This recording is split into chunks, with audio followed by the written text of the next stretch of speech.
Hey everybody, gonna go over a couple of things here that you're gonna need to know for your test drive of your Tesla. If it helps you make a decision to buy one, please use my referral code below. It will save you some money and gives you 3 months of full self-driving and gives me points as well to buy things like supercharging miles. So let's get started. You're going to be given a key here. This is gonna unlock the door by holding it up to the pillar. You open the door by pressing this wide part and pull the part that pivots open. So open the door from the inside. You've got this button that you need to press right here. Press it and then kind of push out. You're going to need to put the key behind the cup holder here, and that's going to wake the vehicle up or make it ready to drive off. Once you hit the brake, it kind of wakes things up. So before you drive off, let's get the settings taken care of. So you're going to want to set your mirrors and your steering wheel. Press that button right here at the bottom. And then under controls, you'll see the controls here for the steering. You're going to use this little wheel right here to lower it, and side to side brings it in and out. Your mirrors, touch that right there. For the same thing, you're going to use that wheel right there to control the left mirror, up or down, in or out or in. And to do the right mirror, you just touch this button and then again use the same wheel. Air conditioning. Air conditioning is off. If you don't see this, it's kind of grayed out. It gets brighter when it's on, but you touch it, turns it on. Touch it again, it'll take up all the controls here. So this is your fan speed here. It goes all the way to 10. Defrost or the windshield, face, feet. You control the vent here by kind of opening and then up and down. Got heated steering wheel, heated seats. It controls for the rear. There's a tab here on the side. Just hit the button, turn it on. Temperature, you can put your finger on the screen and slide, and that will adjust it, or you can use the 2 arrows on each side.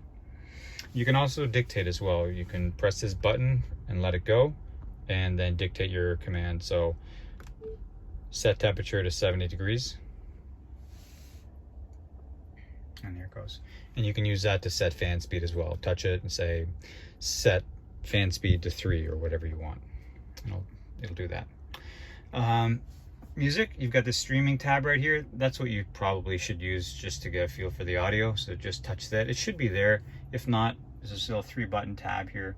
Touch that and it'll be in here somewhere. If not, you can exit out of there. So again, touch this button right here. It brings up your streaming options, different stations, today's hits. You control your volume right here, up or down, and then advance, hitting it side, forward, I should say, to the right. And you can also control that here by pressing forward, pause, thumbs up, thumbs down. Volume controls right here. Touch the screen and slide, or again the 2 arrows. And that's the same thing. You can dictate. Press the button, play Elton John, and it'll do that as well, or whatever music you want. But you got all kinds of choices here: country, rock, today's hits. So that's about it. Music, air conditioning. To move this out of the way, just kind of slide it down or touch the button, again moves it. You can also, like for example, if a pop-up screen is there, you can just touch the map and it'll go away as well. This is another nice feature that may or may not be on the bottom here, but I like to have it just in case. If you're in busy traffic or something, it'll pull up the camera's side view and then the center rear off the trunk. You can have that up as you're driving if you'd like. But the side view cameras will come up when you put your signal light on. Navigation, you can touch the tab here, punch in your address, touch over here to get off of that little type-in bar, and you can dictate location. Navigate to Starbucks, and you can choose the one you want. Now turn right onto US Highway 80 East. And if her voice is too loud while she's dictating those instructions, again you can control down, or sorry, slide the wheel down for your volume control for not only for the music when the music is playing, but when she's talking, you can slide that down as well. your orientation. I personally like it facing north as or facing the direction I'm driving. That little tip of that little arrow, which is your car, that can change. There's different ways that it shows, but personally, if it's not in that direction, press this little compass on top, and it'll change. So you can end trip here if you don't want that. And if you don't like her navigating the directions, you can again touch the tab here, go to navigation, and you can X this out. And a lot of times when you get in, it'll be X'd out. And so if you do want to hear it, make sure when you get in that volume is up, because frequently I'll get in and it basically is muted, and if you're waiting for those directions, you'll miss it. So personally, I like to make sure that that's on if I'm navigating somewhere. And if your vehicle doesn't have it on, make sure I personally like satellite maps. You know, just the basic. This is satellite maps, and premium audio, which is that little button right there, is part of the premium subscription. I personally like it because satellite maps, especially when you're driving somewhere you're not familiar with, is a really nice feature. Foot on the brake kind of wakes the wheel up, and at that point you can you've got power to the wheel and everything. So stocks, this is your signal all the way down. Halfway down cancels it. Button on the side here, this is your wiper. You touch it and it goes once. Touch it and hold it, it sprays washer fluid. When you touch it, it kind of brings up the controls here. So you got 1 for intermittent, 2 intermittent, 3 is steady, and then 4 is really fast. So and then you have auto and off, but you can dictate those as well. You can press the button, set fan speed to 3, or fan, sorry, not fan, but wipers off, wipers off, and then so those wipers turned off. This stock right here is basically your stick shift. So again, with your foot on the brake here, down is drive, and you can see that indicated here. Goes into hold mode if you don't go anywhere. Again, all the way up is reverse, indicated on the top. Halfway down, we'll put it into neutral. And so, you know, you're not typically going to need to do that, but I just thought I'd mention it because sometimes you'll do that by accident. So make sure you go all the way up or all the way down for reverse or drive. That way you don't accidentally put it in neutral. Once you get over 5 miles an hour, this stick shift becomes your cruise control or your autopilot control.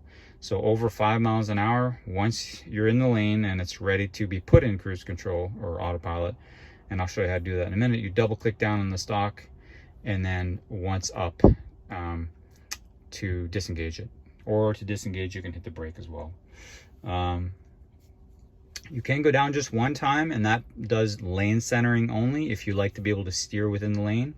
But personally, I just like double clicking down. It steers, keeps me in the center of the lane, and it adaptive cruises, meaning it'll slow down for traffic in front of you. So the other thing is the brakes and the pedal. The braking, again, all you need to do is have your foot on the brake initially to put it in drive. And then after that, your accelerating and your braking will be done on the accelerator pedal. One pedal driving, essentially. Letting off of the accelerator is braking. So that's the biggest adjustment you're going to have, is to be able to figure out when to start braking and how quickly to let off, or sorry, when to start letting off the accelerator and how quickly to let off it. So that's a little bit of an adjustment. Now, obviously you can use your braking if you need your emergency brake, but one pedal driving once you get used to it, but that'll take, you know, a few minutes or a few miles to do, and you'll get that figured out, no problem. And then when that's done, it's perfect. You know, you can't beat one pedal driving. It's super convenient. All right, so let's go ahead and go for a drive. I'm going to jump right into autopilot, just for the sake of showing you, but just, you know, for your test drive, especially in the city, just go ahead and enjoy it, get a feel for the handling, the pickup, you know, the stereo, the maps. Just enjoy the car. Learning the autopilot takes a little bit of time. It's not a big deal, but you know, I just wouldn't want you to be distracted. So it's certainly easier to activate it, and you have less false issues on the highway. So if you can get on a highway and activate it there, that's probably the best thing.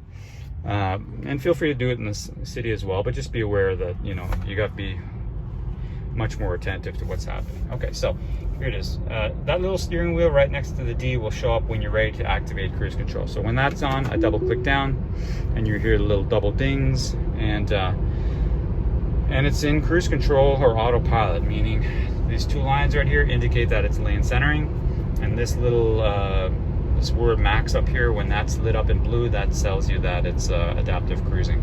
So if I just done down once, those blue lines would not be there, but this blue max word would still be there, indicating that it's adaptive cruising, but not lane centering. You'll see a flashing blue light on the top there. That happens because the computer wants you to be paying attention, and that means hands on the wheel and, you know, tugging at it. So if it's flashing blue, you want to have your hands on it and a little bit of a tug down. There are other ways to do, just by, you know, adjusting something on the wheel, volume, cruise control speed. That makes it go away as well. But hands on the wheel, basically, the vehicle making sure that you're paying attention. So now it's adaptive cruising, meaning it's slowing down for the traffic in front of me. You can control the distance that you want. It goes from 1 to 7. I personally like having a lot of distance, but you can control that by hitting side to side this button here. So I'm going to disengage the cruise control. I'm going to turn around. My foot is on the accelerator pedal, because if it's not on, it's going to slow too quickly. So my foot is always hovering. So I take the cruise control off. I'm pressing on the accelerator right now. Now I'm letting go. But again, you'll learn to adjust that or control that based on how quickly you will need to slow down. But that takes just a little bit of practice. I'm going to pull Yui here, and we will do autopilot on the way home, on the way back. And I have full self-driving on this one, and this one does the auto lane change. It has it if it has enhanced autopilot or full self-driving. Yours may or may not be activated in your test drive vehicle, so just be aware that it may or may not do it. So you need to be in control of all those things, lane changing and stopping for stop signs and stoplights. But I would definitely try to get a feel for this cruise control or autopilot. Again, I'm looking for that little steering wheel. I'm not going to activate it right now because I'm going from 1 lane to 2, and that line can go away, and mistakes can happen. Not mistakes, but uncertainty can happen with the vehicle. So once I've cleared it, the lines are consistent, I double click down and I let go of the accelerator. At that point, my foot is hovering over the accelerator in case I need to take cruise control off, and that way it's smooth. It's not gonna regen brake immediately because my foot wasn't on the accelerator holding it in place. So I'm gonna go ahead and change lanes now. Again, I don't do it whenever I just do it whenever the lanes are consistent. Signal with my turn my signal light on with the stock, and then the camera comes on, it does the lane change. So that's wonderful, smooth. It's not perfect. Mistakes will happen, especially if it's more complicated line setup, especially in cities, you know, third lanes, you know, going from 2 to 3 or 2 to 1 or 1 to 2, it can get a little confusing. So you'll learn over time when to kind of take autopilot off and prevent something awkward from happening, and then just popping it right back on. But at least try to get a feel for what this does for you and how smooth it is maintaining its lane, and how smoothly it does lane changes. And beyond that, you know, having it control stop signs and stoplights is a wonderful backup feature that I have, that I think it's worth it, you know, for my kids especially. I never have to worry about them running a red light or a stop sign if my full self-driving or the autopilot is activated. So, but anyhow, don't get bogged down. Again, just sit back, enjoy the ride, enjoy everything else. And if you feel confident you want to try it, but again, be aware that in the cities, you might be more likely to have an event where, you know, it's braking or pausing or hesitating, and you'll just have to take over and take off the cruise control. I mean, there's other ways as well. If you can just power through a phantom brake by hitting the accelerator, but pedaling through it. But you know, the easiest thing is just to take it off and pop it right back on. But So my hand is always on the trigger here, ready to take over, ready to disengage and then re-engage right away. But I guess that covers it for now. Let me know if there's anything else you want to see or go over. I'm going to make more videos later to kind of discuss more of the settings and stuff, but hopefully this is the basics that kind of gets you to the point where you feel comfortable for your test drive. And if it helps you make a decision to buy one, please use the referral code below. And thanks for your time.